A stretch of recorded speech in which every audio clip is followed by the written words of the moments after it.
Encararemos ahora las dos últimas partes de esta exposición abordando los temas que hemos anunciado.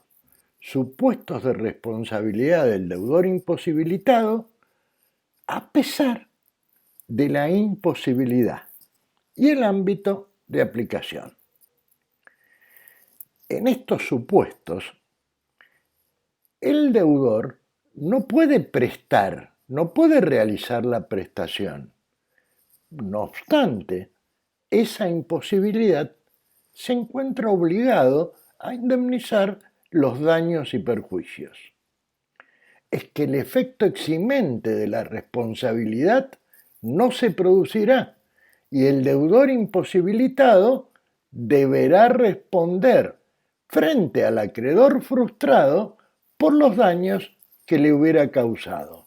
Y esto es así porque dijimos que para que la imposibilidad tuviera los efectos liberatorios o extintivos de la obligación, debía estar producida por caso fortuito o fuerza mayor. El caso fortuito provocador de la imposibilidad de cumplir, si fue causado por el propio deudor, no opera el efecto extintivo, aunque la prestación no se va a poder realizar. Pero al no operar el efecto extintivo, sigue obligado, pero ahora convertida esa obligación de prestar en obligación de indemnizar. Por supuesto, en el ejemplo actual del coronavirus, no es fácil decir que ha sido el deudor el que ha causado la imposibilidad de cumplir. Pero sí puede suceder que haya sido el deudor quien ha incumplido el deber de prevención que ha permitido que el caso fortuito operara como imposibilidad de cumplir.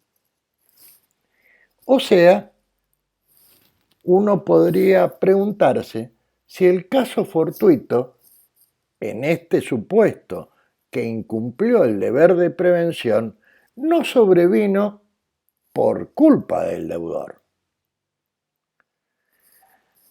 Esto es lo que lo colocaría en situación de responder porque el inciso D del artículo 1733 dice que si el caso fortuito o la imposibilidad de cumplimiento sobrevienen por su culpa, el deudor es responsable.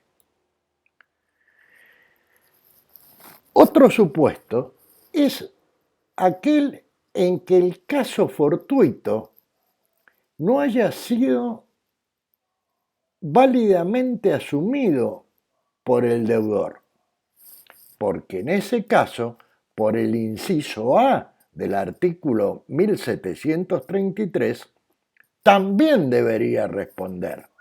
Pero adviértase que decimos siempre válidamente, porque no sería válida la asunción del caso fortuito si se trata de un contrato de consumo por los artículos 1117 del Código Civil y Comercial de la Nación o el 37 de la Ley de Defensa del Consumidor. O si fue celebrado el contrato por adhesión a cláusulas generales predispuestas según el artículo 988, inciso B. Otro supuesto es cuando la ley coloca el caso fortuito a cargo del deudor imposibilitado, que es lo previsto en el inciso B del artículo 1733. Por ejemplo, cuando el artículo 1273 excluye el carácter de causa ajeno a los vicios del terreno o de los materiales para el constructor, en cuyo caso, como él debió verificar que los materiales fueran los adecuados y debió verificar los vicios del terreno, va a tener que responder si resulta la ruina de la construcción. También, otro caso es si el deudor está en mora, excepto que la mora fuera indiferente, porque la imposibilidad igual se hubiera producido en manos del acreedor frustrado.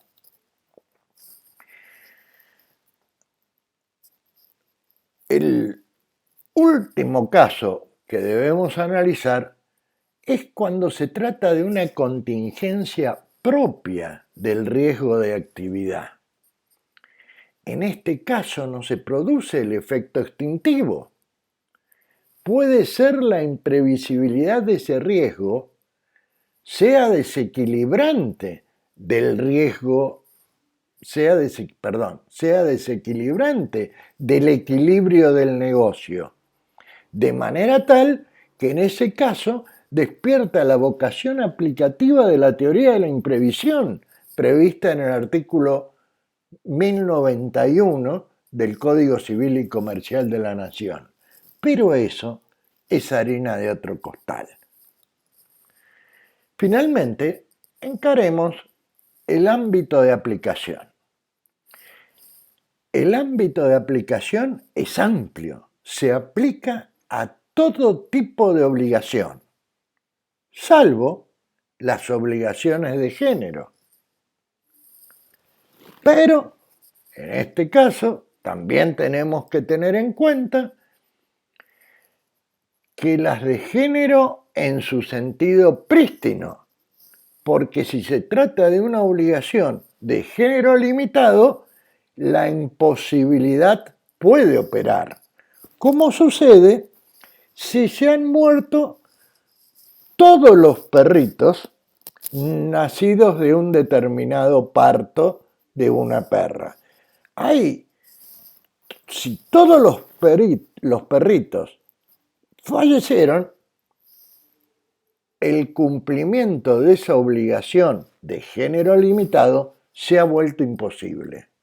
Esto no es más que lo que decían los romanos: el género nunca perece.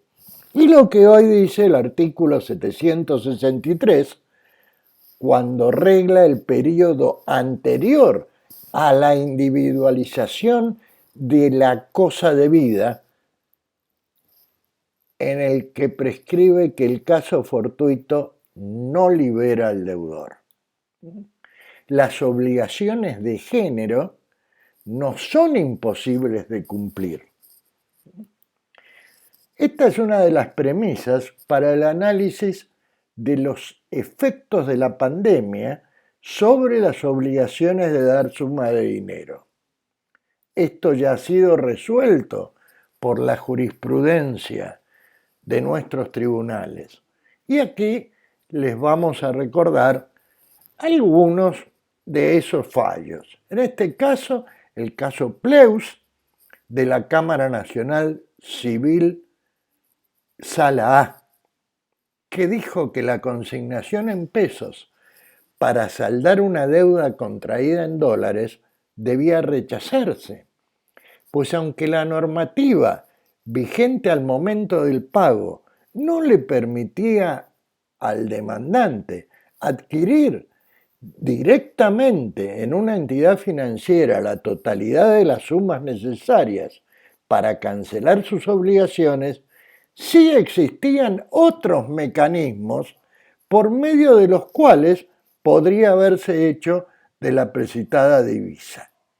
O este otro caso de la Sala Primera civil y comercial de Bahía Blanca, en que se dijo que el planteo del deudor respecto de la imposibilidad de cumplir con la obligación de pago del saldo de precio en la moneda pactada, que obviamente eran dólares, que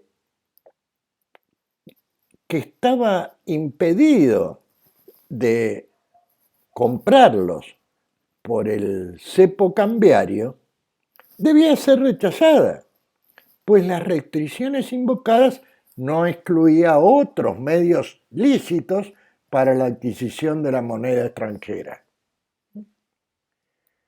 También fue el argumento en este otro caso del año 2017, en el que se dijo que el argumento esgrimido por el deudor relativo a la imposibilidad de cumplir su obligación de pago en la moneda convenida, también divisas extranjeras, resultaba inatendible cuando no probó que efectivamente se encontraba imposibilitado de adquirir esa divisa acudiendo al régimen implementado a tal efecto.